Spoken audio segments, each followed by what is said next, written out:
अगर हम इंडिया की बात करें तो one of the costly shares में नाम आता है एमआरएफ का, जिसका शेयर प्राइस है अराउंड 83,000, जो किसी भी रिटेल इन्वेस्टर के लिए बहुत कॉस्टली है।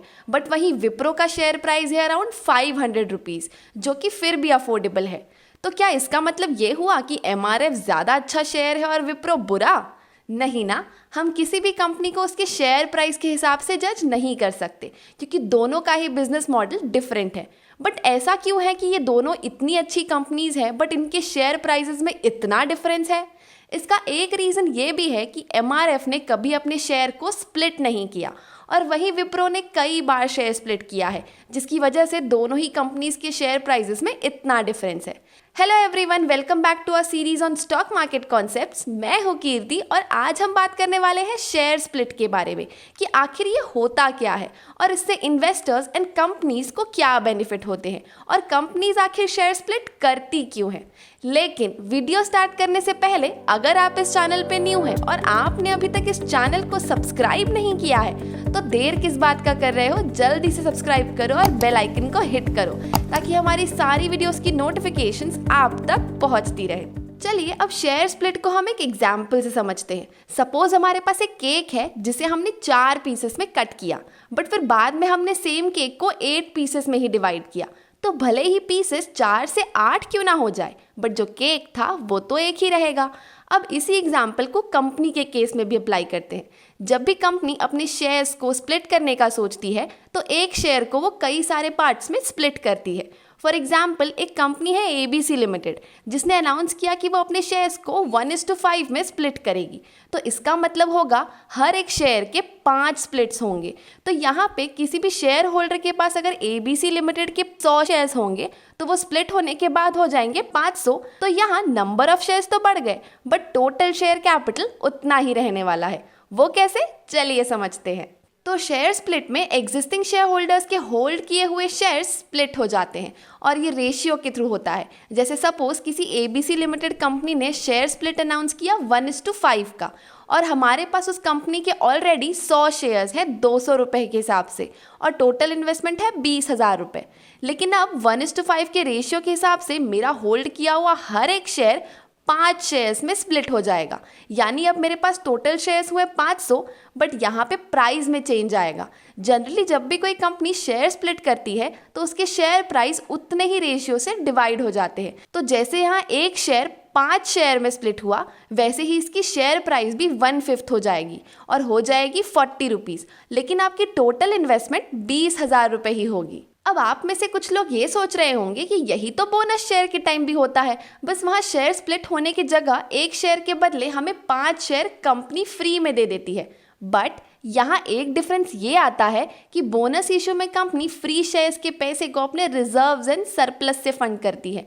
अगर आप बोनस इशू के बारे में और डिटेल जानना चाहते हैं तो आप हमारा ये वीडियो देख सकते हैं, इसकी लिंक हमने डिस्क्रिप्शन में दे दी है। बट शेयर स्प्लिट में कंपनी रिजर्व से एडजस्ट ना करके अपनी फेस वैल्यू को शेयर प्राइस की तरह 1/5 कर देती है, जिससे कंपनी के शेयर कैपिटल पे भी कोई असर नहीं पड़ता।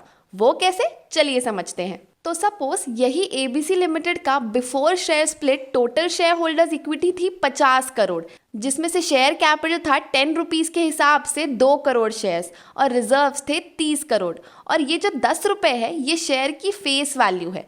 तो शेयर के स्प्लिट हो जाने के बाद सबसे पहले तो फेस वैल्यू भी शेयर प्राइस की तरह 1/5 हो जाएगी, तो ये हो जाएगा 2 रुपये और शेयर हो गए 1:5 के हिसाब से 10 करोड़ और रिजर्व्स तो उतने ही हैं 30 करोड़। तो भी हमारा टोटल शेयर होल्डर इक्विटी आता है 50 करोड़। तो दोनों ही सिनेरियोज में हमारी total shareholders equity 50 crore ही होगी। अब हमने ये तो समझ लिया कि स्टॉक स्प्लिट से शेयर की काउंटिंग कैसे चेंज होती है। अब ये देखते हैं कि इसका एक्चुअल में इम्पैक्ट क्या होता है। जैसे कि हमने इसका कैलकुलेशन पहले समझा तो उससे हमें ये पता चला कि अगर कंपनी के एग्जिस्टिंग शेयर होल्डर्स हैं तो हमारे नंबर ऑफ स्टॉक स्प्लिट के रेशियो के हिसाब से बढ़ जाएंगे। बट इसी से उस स्टॉक की ईपीएस यानी अर्निंग पर शेयर पे भी इम्पैक्ट आता है, क्योंकि वो भी उस रेशियो से गिर जाएगा जिस रेशियो से शेयर प्राइस गिरी है। इवन अगर हम कंपनी के हिसाब से भी देखें तो टोटल शेयर होल्डिंग्स में तो कोई फर्क नहीं आया शेयर स्प्लिट के बाद। तो जब कोई फर्क नहीं पड़ रहा है तो क्यों कंपनी ज़बरदस्ती ये करती है? सबसे पहला रीजन है शेयर प्राइस की अफोर्डेबिलिटी। कंपनी ऐसा तब करती है जब उन्हें लगता है कि उनकी शेयर प्राइस बहुत ज़्यादा बढ़ चुकी है, जिससे रिटेल इन्वेस्टर्स उसे अफोर्ड नहीं कर सकते। जैसे फॉर एग्जांपल, अगर XYZ लिमिटेड कंपनी एक IT कंपनी है और उसकी शेयर प्राइस है 2000 रुपये, और वहीं इसकी सारी कॉम्पिटिटर कंपनीज जो IT सेक्टर में है उन सब की शेयर प्राइस 100 से 500 के बीच है, तो ऐसे में XYZ लिमिटेड तो बहुत कॉस्टली हुई। तो in order to make the share price cheaper, stock split एक ऑप्शन होता है जिससे वो अपने शेयर प्राइसेस को कम कर सके। जैसे हमने ऊपर एग्जाम्पल में देखा था कि शेयर स्प्लिट से पहले ABC लिमिटेड की शेयर प्राइस थी 200 रुपये और वहीं स्प्लिट के बाद वो हो गई 40 रुपये। दूसरा रीजन हो सकता है लिक्विडिटी। जब मार्केट में एक अच्छी कंपनी के शेयर प्राइस इतने हैवी परसेंट से गिरेंगे तो ऑब्वियसली उसे लो प्राइसेस में लोग ज़रूर खरीदना चाहेंगे, जिससे उस पर्टिकुलर शेयर की ट्रेड वॉल्यूम इंक्रीज हो जाएगी।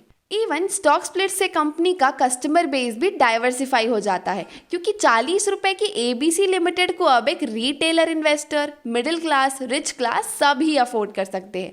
बट क्योंकि मार्केट में करंट सेंटिमेंट्स की बहुत इंपॉर्टेंस होती है, तो अगर सेंटिमेंट स्प्लिट के टाइम पे पॉजिटिव रहे तो ये तीनों ही पॉइंट्स सही साबित हो सकते हैं, अदरवाइज गलत भी साबित हो सकते हैं। तो अब क्या इससे शेयर होल्डर्स के पोर्टफोलियो पे भी कोई असर पड़ता है?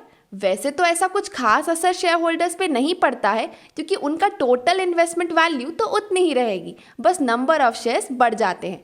इवन जैसा कि हमने पहले डिस्कस किया कि EPS भी डिक्रीज हो जाता है, वो इसलिए क्योंकि जब नंबर ऑफ शेयर्स बढ़ेंगे तो ऑब्वियसली हर एक शेयर के ऊपर प्रॉफिट कम हो जाएगा।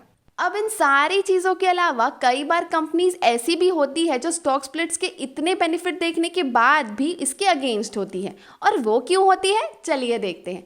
सबसे पहला रीज़न है, कई कंपनीज ऐसा सोचती है कि जब कंपनी में सब कुछ ठीक चल रहा है तो स्प्लिट करने की ज़रूरत ही क्या है। फॉर एग्जाम्पल, अगर हम MRF का 2010 में शेयर प्राइस देखें तो वो था अराउंड 8700 और अब है 82,000, तो ना तो वो 2010 में अफोर्डेबल था और ना आज अफोर्डेबल है। फिर भी उसके शेयर होल्डर्स को 2010 से आज तक में 800% के आसपास का रिटर्न मिला है, और वो भी बिना कोई स्टॉक स्प्लिट डिक्लेयर किए। तो इसका मतलब है अगर कोई कंपनी में पोटेंशियल है ग्रो करने की तो वो तो करेगी ही, और फिर उसे स्टॉक स्प्लिट जैसी चीज़ों की ज़रूरत पड़ेगी ही नहीं। अब इसका दूसरा रीज़न है कंसंट्रेटेड शेयर होल्डिंग। अब जब तक शेयर प्राइस हाई प्राइसेस पे थी तब तक उससे ज़्यादा लोग बाय नहीं कर सकते थे, और ऐसा होने के कारण वो शेयर्स बहुत ही कम लोगों में डिवाइडेड है, और इससे कंपनी के प्रमोटर्स एंड फाउंडर्स के हाथ में ज़्यादा शेयर होल्डिंग होती है, जिसकी वजह से डिसीजन मेकिंग पावर कम लोगों के हाथ में आती है और अफेक्टिव डिसीजन लिया जा सकता है। एक और रीज़न है जिससे कंपनी स्प्लिट नहीं करती, वो है डे ट्रेडिंग से बचने के लिए और रोज़ रोज़ के स्पेकुलेशन से भी। जब कंपनीज की प्राइसेस कम होती है तो हर कोई, चाहे वो रिटेल इन्वेस्टर हो या स्मॉल इन्वेस्टर, उसमें बेट करने लगती है, और डे ट्रेडिंग की वजह से कंपनीज कई बार स्पेकुलेशन का शिकार हो जाती है। और वहीं अगर शेयर प्राइसेस अनअफोर्डेबल होंगे तो उसमें ज़्यादा वॉल्यूम्स में ट्रेडिंग होंगी ही नहीं और ना ही कोई स्पेकुलेशन होगा। जैसे अगर आप अपने डीमैट अकाउंट में MRF के बायर्स एंड सेलर्स देखेंगे तो वो आपको बहुत कम ही मिलेंगे। तो अब यहाँ पे हमने स्टॉक स्प्लिट तो समझ लिया, ये भी देख लिया कि कंपनी एक्शंस क्यों लेती है, और अगर नहीं लेती तो उसके भी क्या क्या रीज़न है, और अगर देखा जाए तो दोनों ही तरफ से ये अच्छा भी है और बुरा भी। तो आज की डेट पे ये टोटली कंपनी का डिसीजन है कि वेदर स्टॉक स्प्लिट करके उन्हें अपने शेयर प्राइसेस को कम करना चाहिए या नहीं। आई होप आपको आज की हमारी ये वीडियो अच्छी लगी होगी। अगर हाँ तो इस वीडियो को लाइक ज़रूर कीजिएगा, और हाँ, अपने फ्रेंड्स एंड फैमिली के साथ शेयर करना ना भूलिएगा। Stay home, stay safe. Thank you.